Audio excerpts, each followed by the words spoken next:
Perhaps the word of the Lord for where you are right now. You're going to keep falling again and again and again.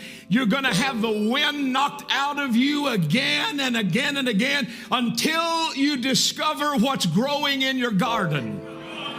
Until you discover what's coming into your heart, what you have allowed to grow in your inner man. If I were to ask you the question, which is the most important part of who we are, outer man or inner man? Of course it's the inner man, because it's out of the inner man that everything else flows. It issues forth.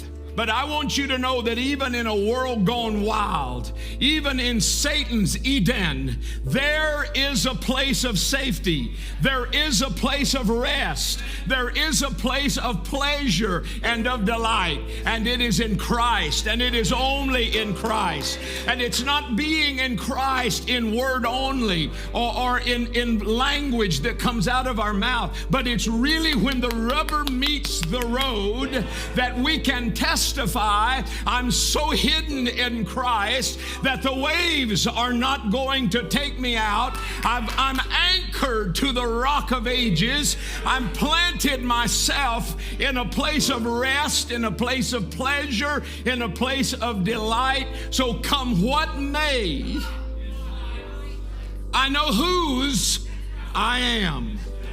You've just got to guard your heart. And you can't guard it until you clean it.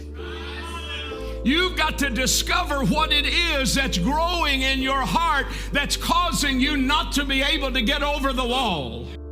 Well, I need to pray more. You do. I need to read the Bible more. You do. I need to hear the message more. You do. But above all else, you better put a watchman on the wall of your heart.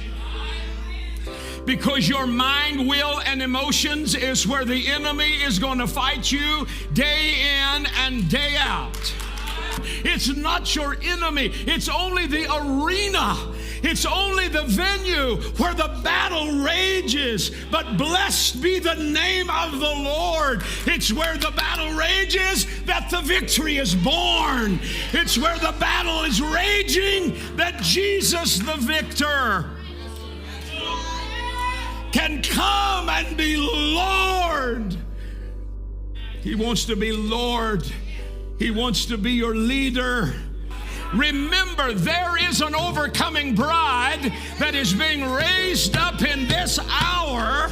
It doesn't matter how many give up. It doesn't matter how many lay down. There's going to be some that refuse to give up, because they have recognized by revelation the reason why they were born. Most of the time, we already have the leading of what we know we should do, what we're supposed to do, what God is expecting out of us, but we're hoping that someone might tell us something else so that we can lay our options out. Let me tell you something. You don't have any options other than the perfect will of God for your life. You were born for a purpose, for a reason, and that's the only option you have. Above all else, guard your heart, because it's out of your heart that your life happens.